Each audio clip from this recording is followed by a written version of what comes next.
Welcome to Management 2110's Chapter 7 lecture based on the readings from the textbook Management, 14th edition by Robbins and Coulter.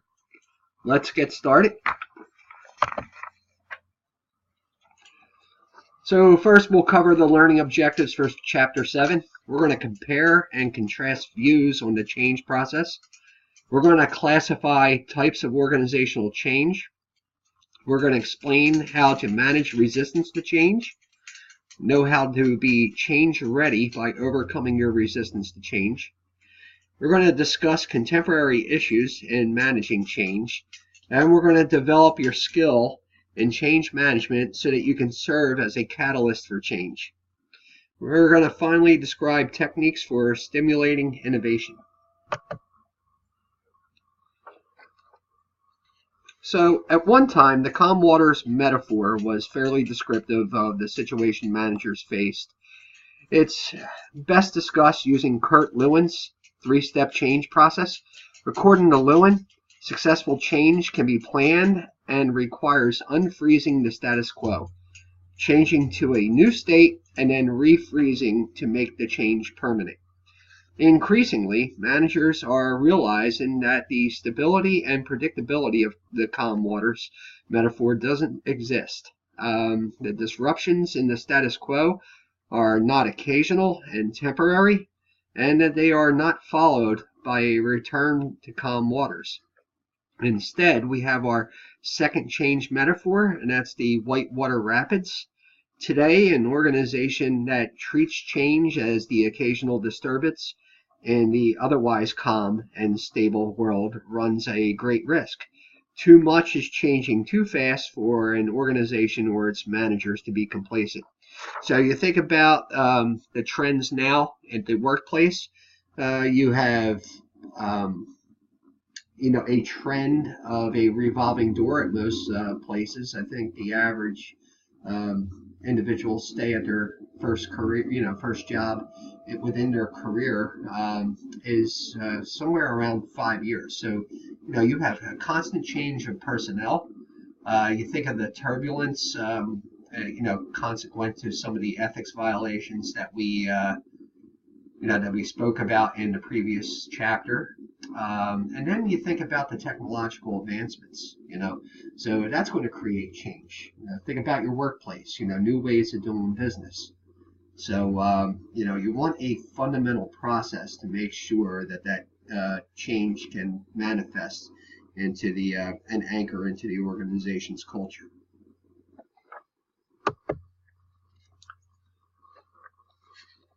So organizations face change because of external and internal factors.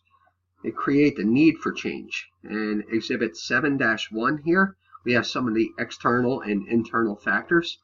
For external, you have changing consumer needs and wants. You have new governmental laws. You have changing technology. And you have economic changes. For internal, you have the newer organizational strategy. You have change in composition of workforce. And you have new equipment and changing employee attitudes. So this slide depicts Kurt Lewin's three-step change process.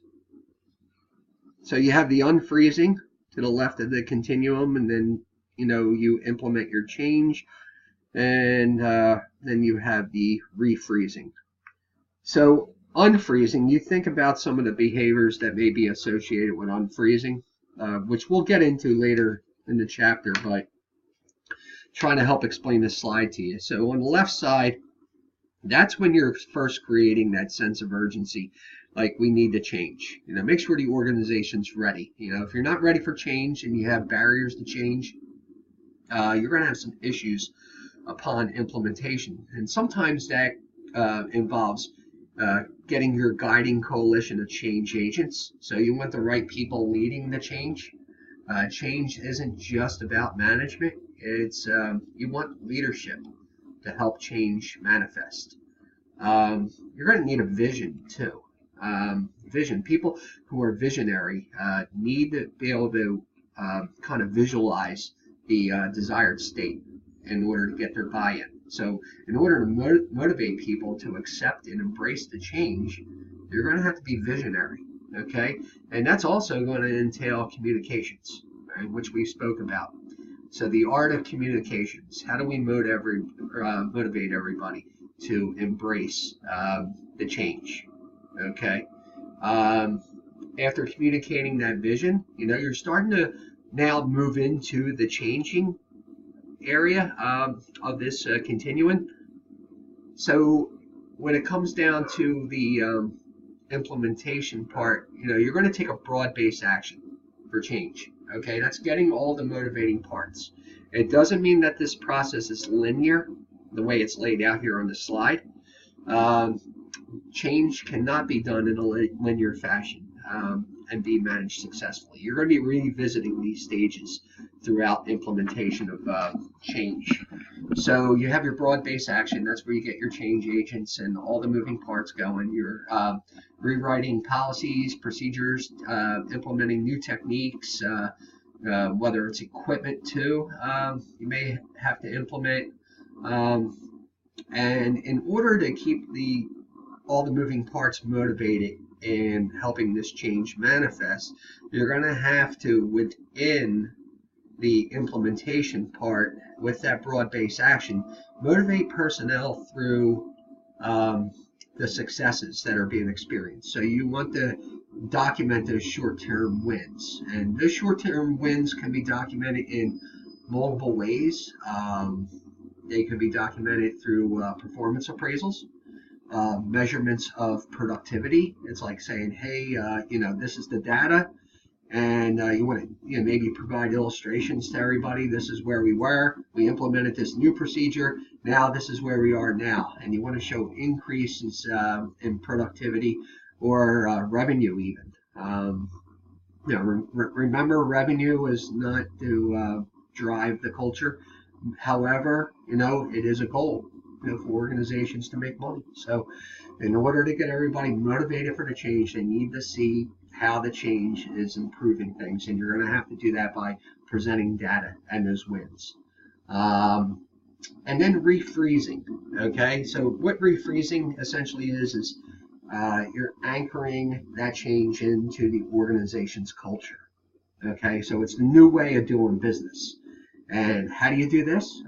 Well, new standards of measure for performance appraisals. You're going to have to measure everyone's performance in accordance with the new way of doing business. Also, too, you want to finalize those drafts on policies and procedures. Same thing with techniques. They now become implemented into your annual training plan, maybe. So they become recurring in nature. So that's my best way of explaining this slide. So, and I have an in-depth background in change management, 2 theses on change, organizational change. So, this happens to be my forte, and that's my best way of explaining Exhibit 7-2. Moving on. So what is organizational change? Any alterations in the people, structure, or technology of an organization? And change agents. I talked about them earlier, kind of in the unfreezing stage, although they are going to be used throughout. Okay, it's not just to establish a sense of urgency, but however, in that unfreezing stage, these are your key personnel for getting buy-in.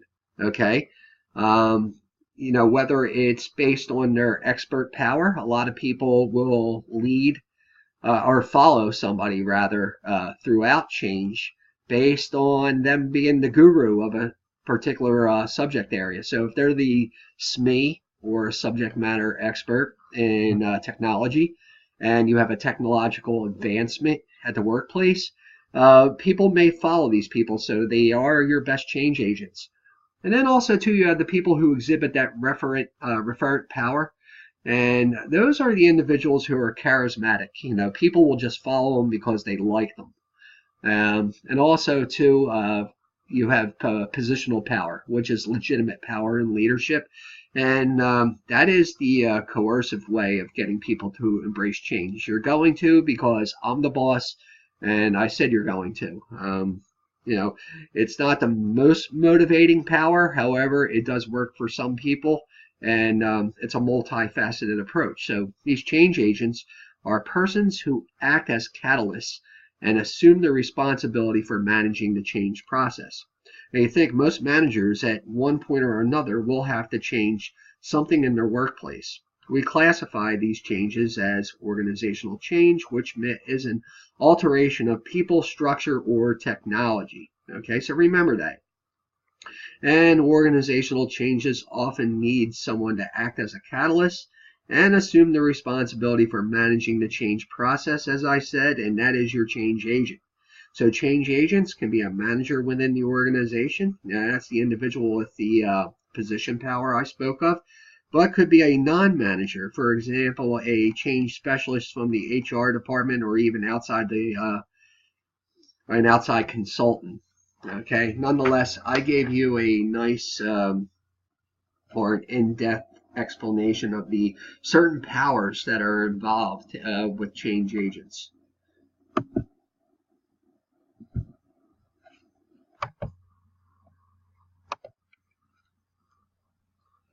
So, managers face three main types of change: structure, technology, and people. Changes in the external environment or in organizational strategies often lead to changes in the organizational structure. Because an organization structure is defined by how work gets done and who does it, managers can alter one or both of these structural components. So technological changes usually involve the introduction of new equipment, tools, or methods. For example, you have something becoming more computerized would be an example of a technological advancement. Something that was non-computerized that becomes computerized.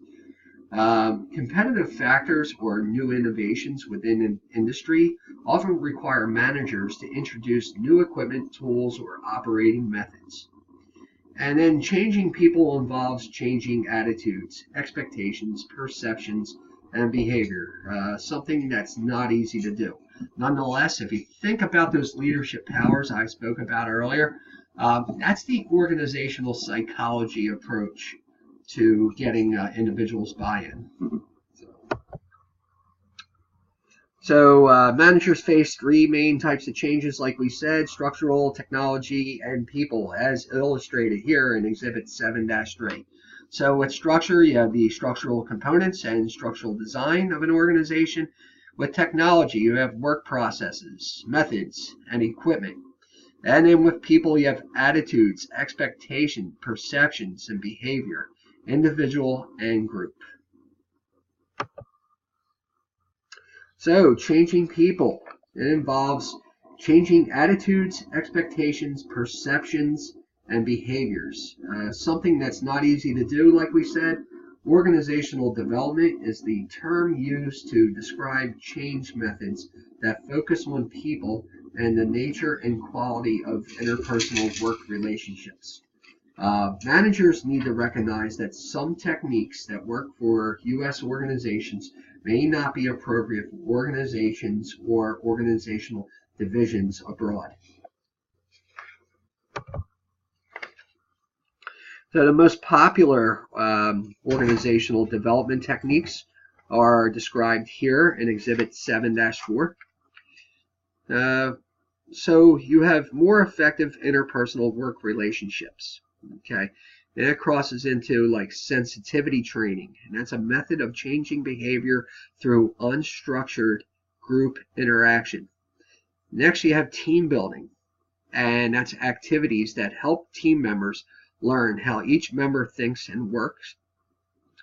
Next, you have intergroup development, and that's changing the attitudes, stereotypes, and perceptions that work groups have about each other.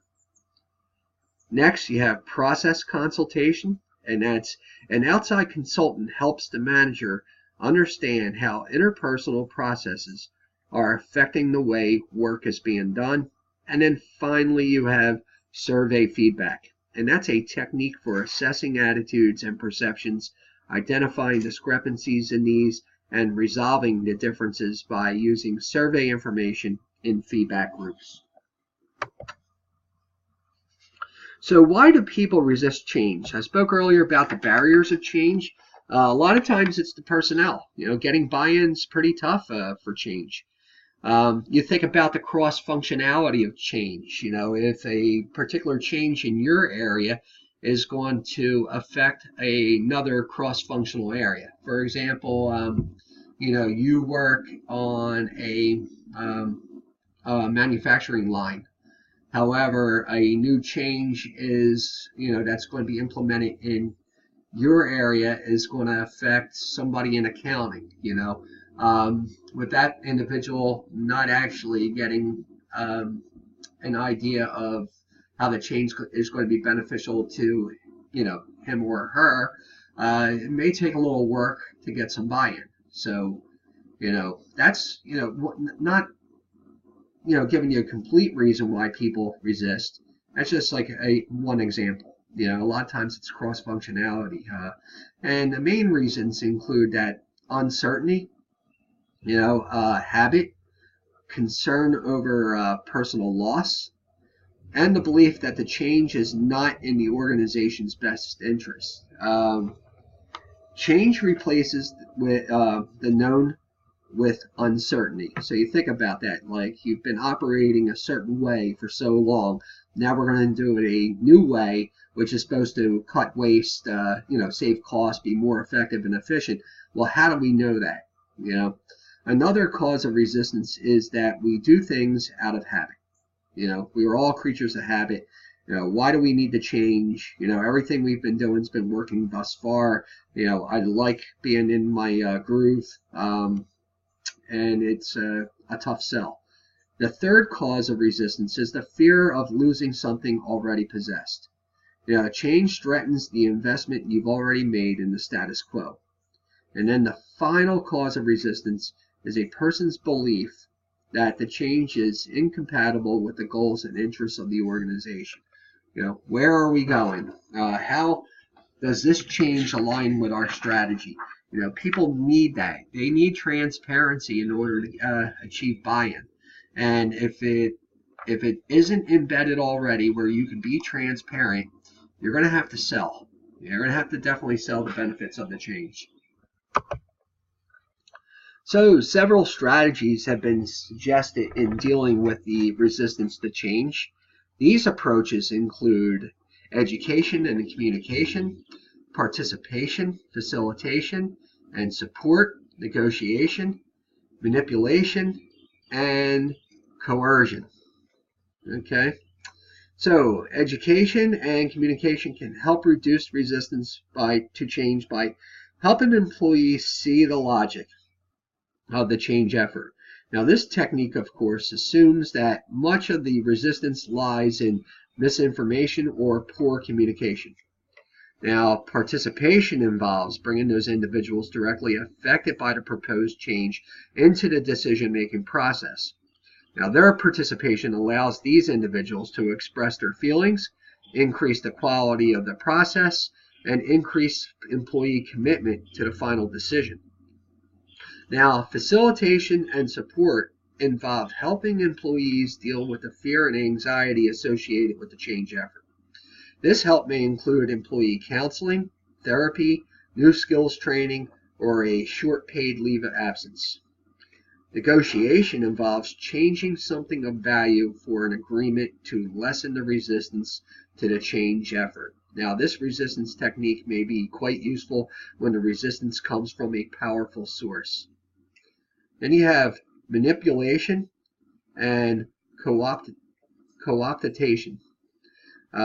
They refer to covert attempts to influence others about the change. It may involve distorting facts to make the change appear more attractive. Sometimes this is accomplished more often than what people think. Leadership by storytelling is a common method of achieving buy-in for change. And a lot of times people will kind of doctor a story where another organization or a competitor used this certain methodology or the same technology we're trying to implement, and these are the gains they experienced.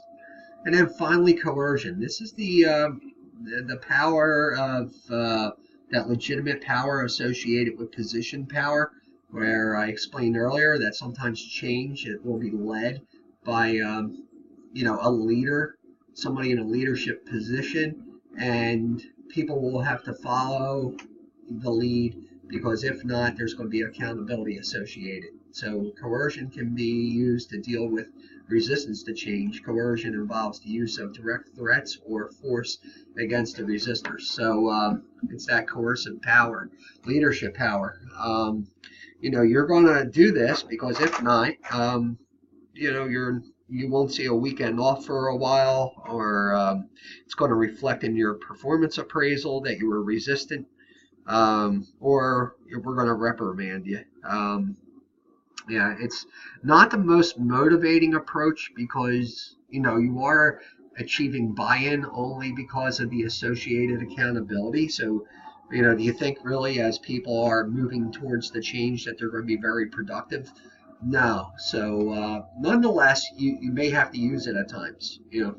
Depends on the personnel who are involved.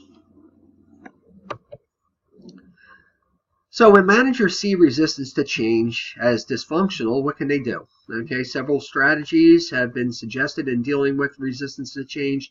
These approaches include education and communication, participation, facilitation and support, and negotiation.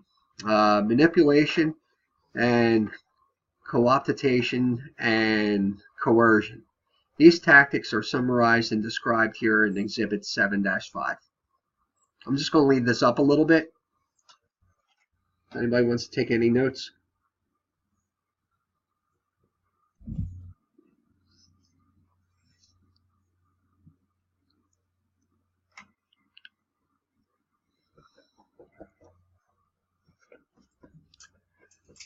Okay, moving along. An organization's culture, made up of relatively stable and permanent characteristics, tends to make it very resistant to change. A culture takes a long time to form. We've established that already. And once it's established, it tends to become entrenched. Strong cultures are particularly resistant to change because employees have become so committed to them.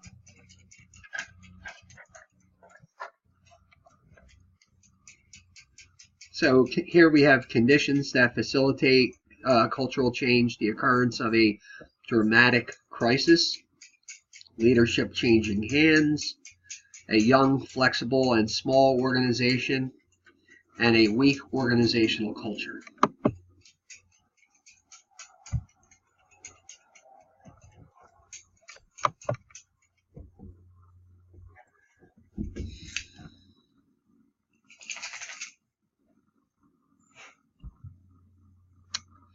Okay, what favorable conditions facilitate cultural change? One is that a dramatic crisis occurs, such as an unexpected financial setback, the loss of a major customer, or a dramatic technological innovation by a competitor. Such a shock can weaken the status quo and make people start thinking about the relevance of the current culture. Another condition may be that leadership changes hands. New top leadership can provide an alternative set of key values and may be perceived as more capable of responding to the crisis than the old leaders were. Another is that the organization is young and small. The younger the organization, the less entrenched its culture.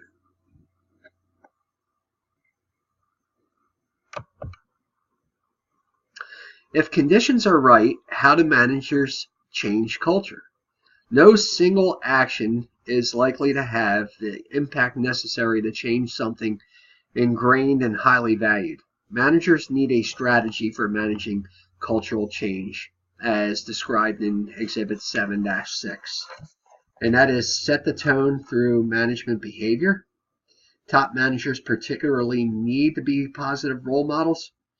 Create new stories, symbols, and rituals to replace those currently in use. Select, promote and support employees who adopt the new values. Redesign socialization processes to align with the new values. And to encourage acceptance of the new values, change the reward system. Replace unwritten norms with clearly specified expectations. And then shake up current subcultures through job transfers, job rotation, and or terminations. Sometimes you'll see a broken culture is in fact being facilitated by cliques that are developed within an organization. And you have to work to get consensus through employee participation in creating a climate with a high level of trust. Let's look up at the one, I think it's the fourth one down. Redesign socialization processes to align with the new values. I think you guys can attest that I've been beating this horse, I guess, throughout the last 2 or 3 lectures. I can't say enough about the socialization of the organization's values. And I don't know if you remember me saying maybe a lecture ago that if the organization doesn't have a strong value system, it absolutely needs to create one. And a lot of times you'll even see organizations add a value to their existing core values. And many times that added value is consequent to a deficiency being experienced within the culture.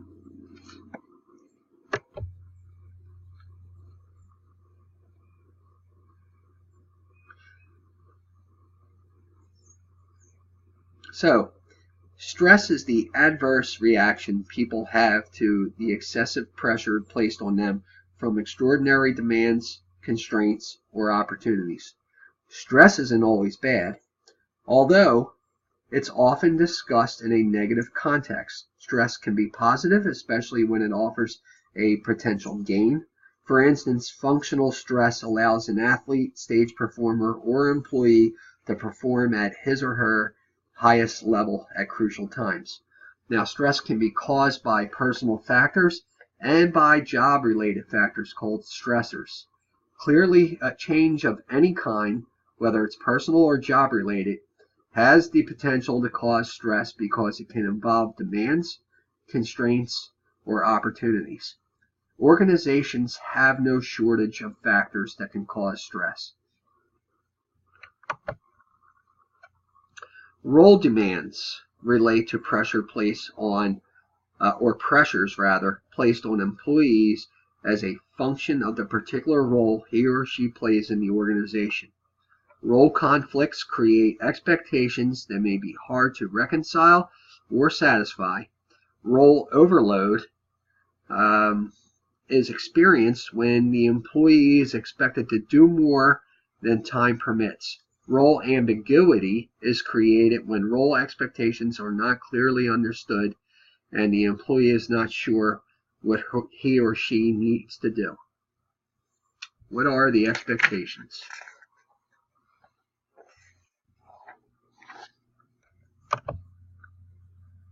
Now, interpersonal demands are pressures created by other employees.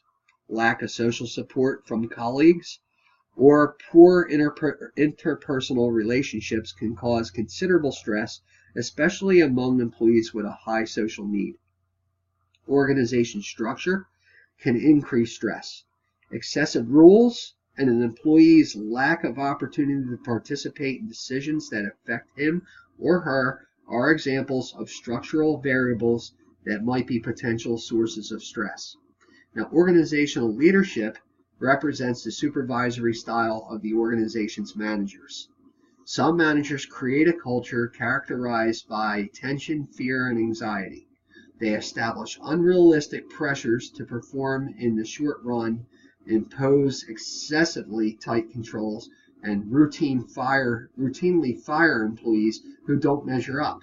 This style of leadership filters down through the organization and affects all employees.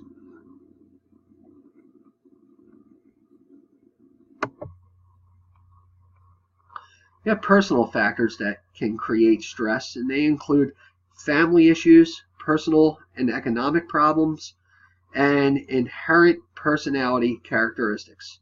Because employees bring their personal problems to work with them, a full understanding of employee stress requires a manager to be understanding of these personal factors.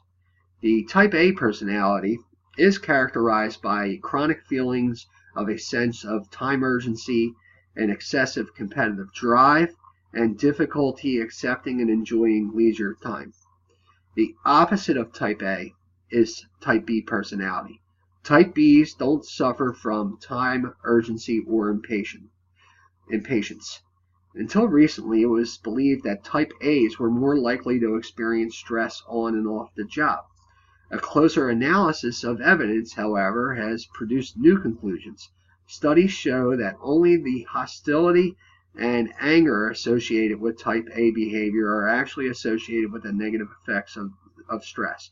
And type Bs are just as susceptible to the same anxiety-producing elements as type As. As Exhibit 7-7 shows, stress symptoms can be grouped under three general categories, being physical, psychological, and behavioral. All of these can significantly affect an employee's work. So when you look at psychological, you have the job-related dissatisfaction, tension, anxiety, irritability, boredom, and procrastination.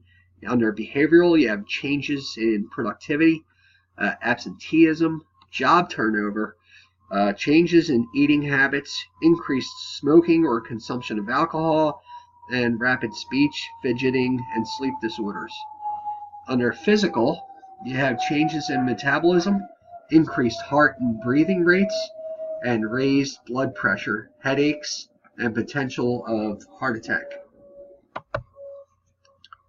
So, because stress can never be totally eliminated from a person's life, managers want to reduce the stress that leads to dysfunctional work behavior. But how? Now, through controlling certain organizational factors to reduce job-related stress, and to a more limited extent, offering help for personal stress seems to be the best methods. Things managers can do in terms of job-related factors begin with employee selection. Managers need to make sure an employee's abilities match the job requirements. When employees are in over their heads, their stress levels are typically high. A realistic job preview during the selection process can minimize stress by reducing ambiguity over job expectations. Improved organizational communications will keep ambiguity-induced stress to a minimum. Similarly, a performance planning program such as MBO, Management by Objectives, will clarify job responsibilities, provide clear performance goals, and reduce ambiguity through feedback. Job redesign is also a way to reduce stress. If stress can be traced to boredom or to work overload, jobs should be redesigned to increase challenge or to reduce the workload. So, what does it take to be a change-capable organization? Exhibit 7-8 summarizes the characteristics.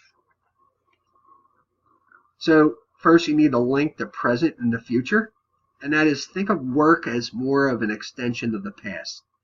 Think about future opportunities and issues and factors, and factor them into your daily decisions.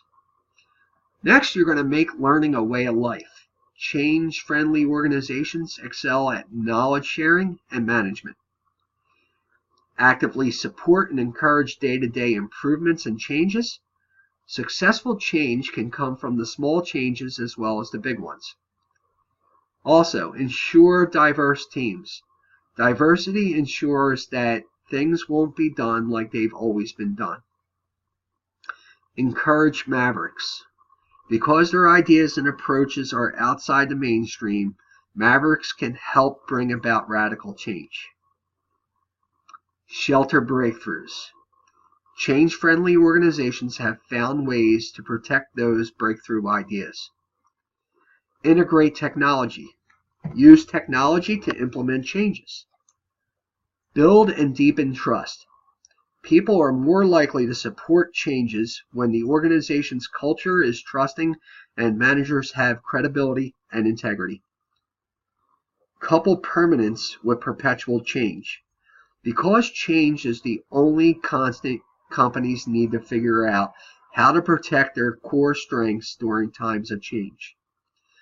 And support an entrepreneurial mindset. Many younger employees bring a more entrepreneurial mindset to organizations and can serve as catalysts for radical change.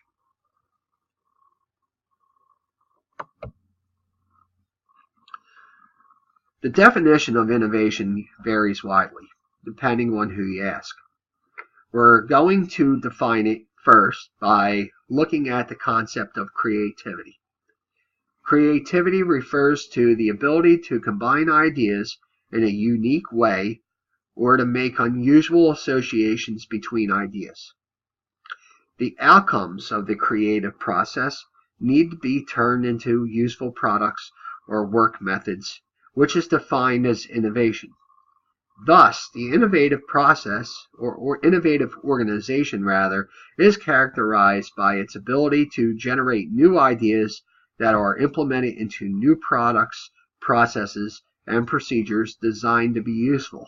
That is, to channel creativity into useful outcomes. You think of how much we've been talking about creativity lately. It crosses through so many spectrums of a leadership or management continuum.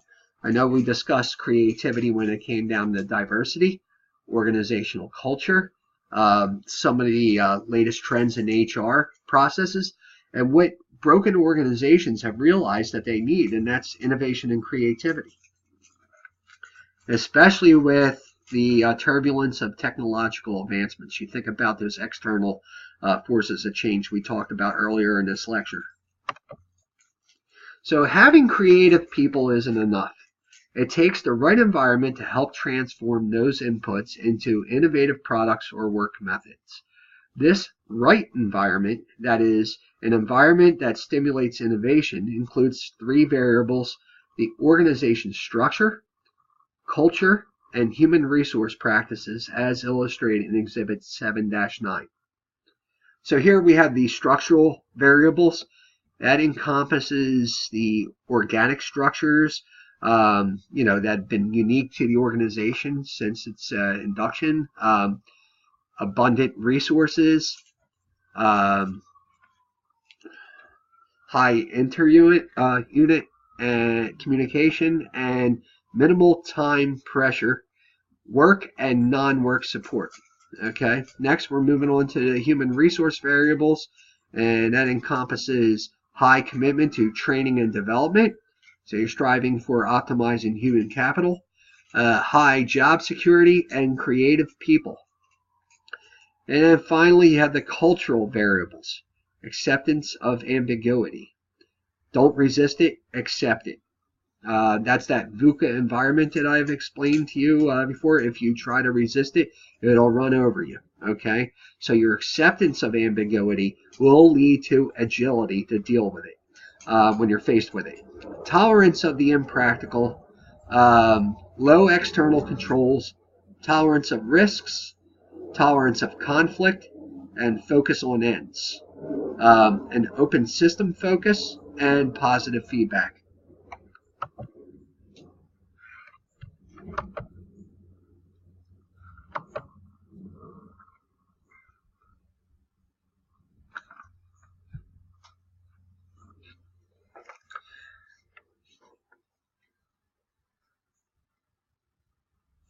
An organization structure can have a huge impact on innovativeness. An organic type structure positively influences innovation. Because this structure is low in formalization, centralization, and work specialization, it facilitates the flexibility and sharing of ideas that are critical to innovation. The availability of plentiful resources provides a key building block for innovation. With an abundance of resources, Managers can afford to purchase innovations, can afford the cost of instituting innovations, and can absorb failures. For example, at Smart Balance Incorporated, the heart healthy food developer uses its resources efficiently by focusing on product development and outsourcing almost everything else, including manufacturing, product distribution, and sales. The company's CEO says the approach allows them to be a pretty aggressive innovator even during economic downturns. Additionally, frequent communication between organizational units helps break down the barriers to innovation.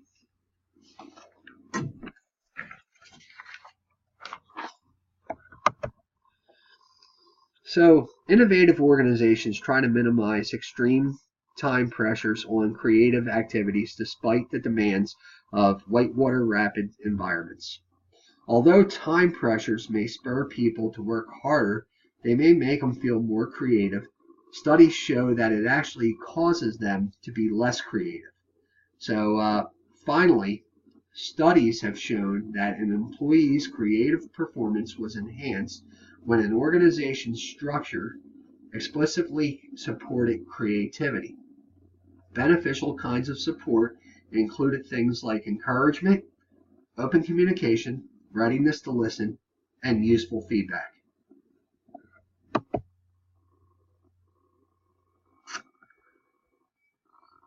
Innovative organizations tend to have similar cultures.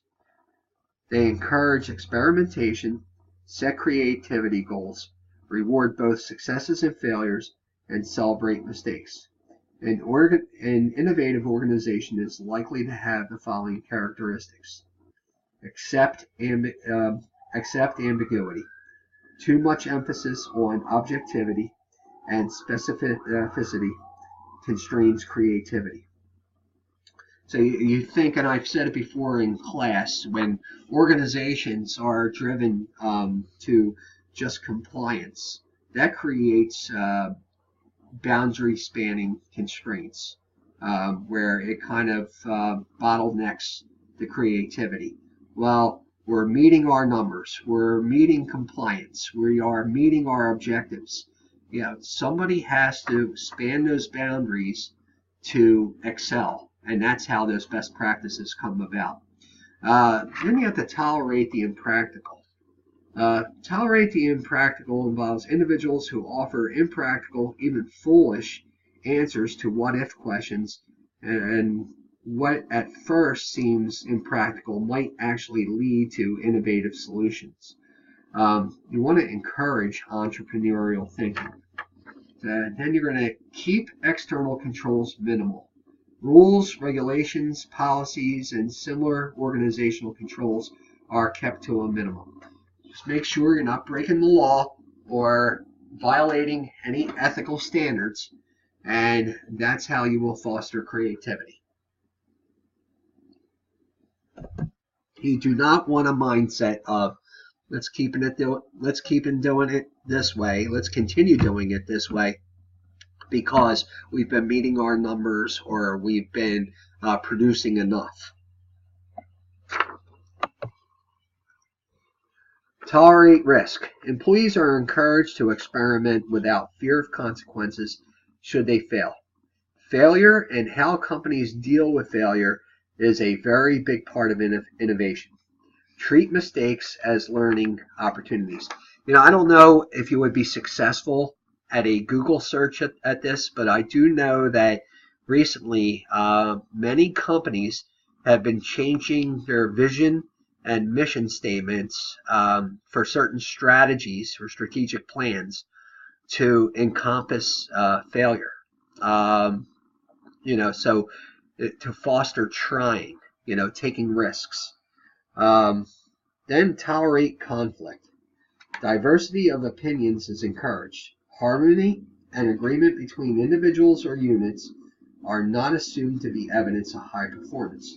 Just because the social capital is high doesn't mean the human capital is high. Focus on ends rather than means. Goals are made clear, and individuals are encouraged to consider alternative routes towards meeting goals. Focusing on ends suggests that several right answers might be possible for any given problem.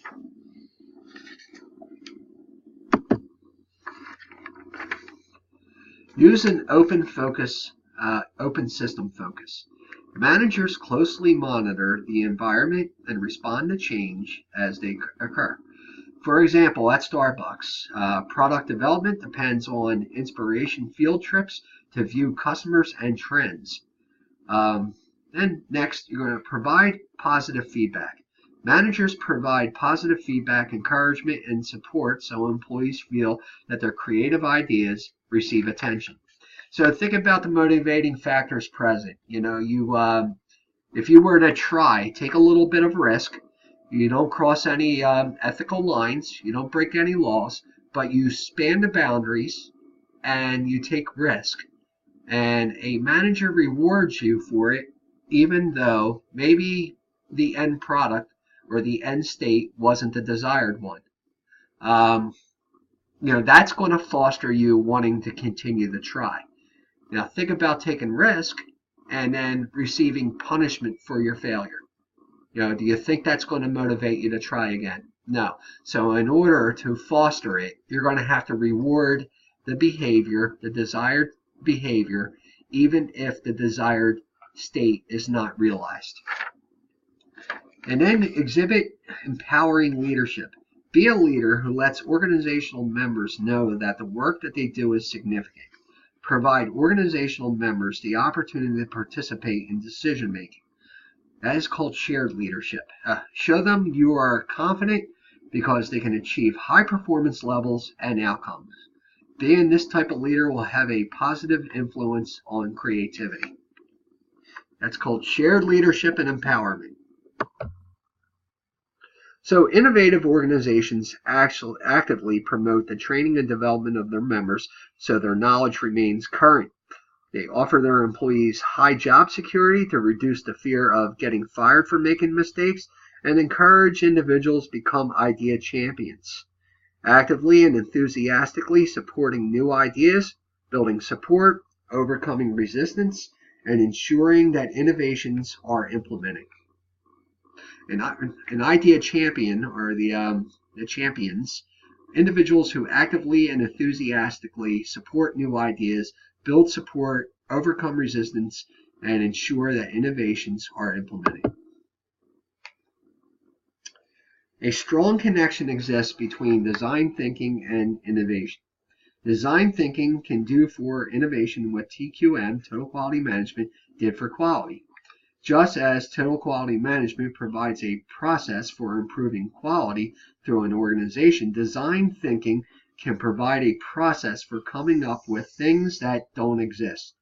When a business approaches innovation with a design thinking mentality, the emphasis is on getting a deeper understanding of what customers need and want. So in review of the first learning objective, the calm waters metaphor suggests that change is an occasional disruption in the normal flow of events and can be planned and managed as it happens. In the white water rapids metaphor, change is an ongoing and managing it is a continual process. Okay?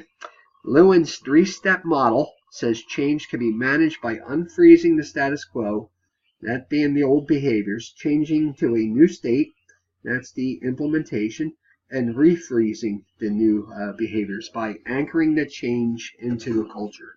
It's a new way of doing business. So in review of the second learning objective, organizational change is any alteration of people, structure, or technology. Making changes often requires a change agent to act as a catalyst and guide the change process. Trust me, it takes more than one agent. It's usually a team of agents. It's a guiding coalition. Changing structure involves any changes in structural components or structural design. Changing technology involves introducing new equipment, tools, or methods, automation, or computerization. Changing people involves changing attitudes, expectations, perceptions, and behavior. So in review of the third learning objective, people resist change because of uncertainty, habit, concern over personal loss, and the belief that the change is not in the organization's best interest.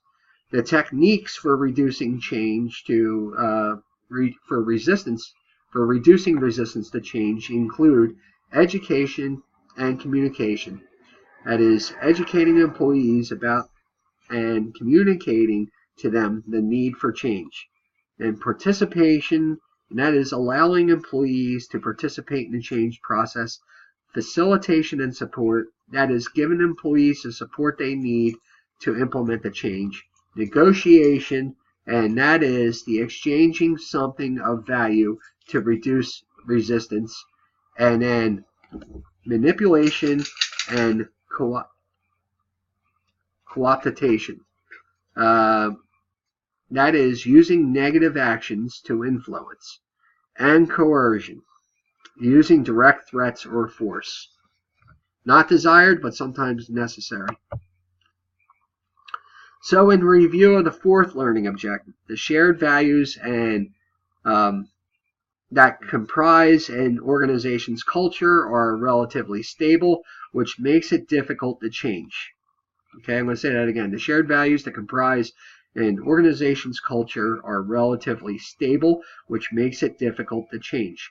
Managers can do so by being positive role models, creating new stories, symbols, and rituals, selecting, promoting, and supporting employees who adopt the new values, redesigning socialization processes, changing the reward system, clearly specifying expectations, shaking up current subcultures, and getting employees to participate in the change. Stress is the adverse reaction people have to excessive pressure being placed on them from extraordinary demands, constraints, or opportunities. To help employees deal with stress, managers can address job-related factors by making sure an employee's abilities match the job requirements, improve organizational communications, use a performance planning program, or redesign jobs. Addressing personal stress factors is trickier, but managers could offer employee counseling, time management programs, and wellness programs. Making change happen successfully involves focusing on making the organization change capable, making sure managers understand their own role in the process, and giving individual employees a role in the process. So thank you for your participation in the Chapter 7 lecture. Stay tuned for the Chapter 8 lecture. Until then, check Blackboard for this week's activities and assignments. Thank you.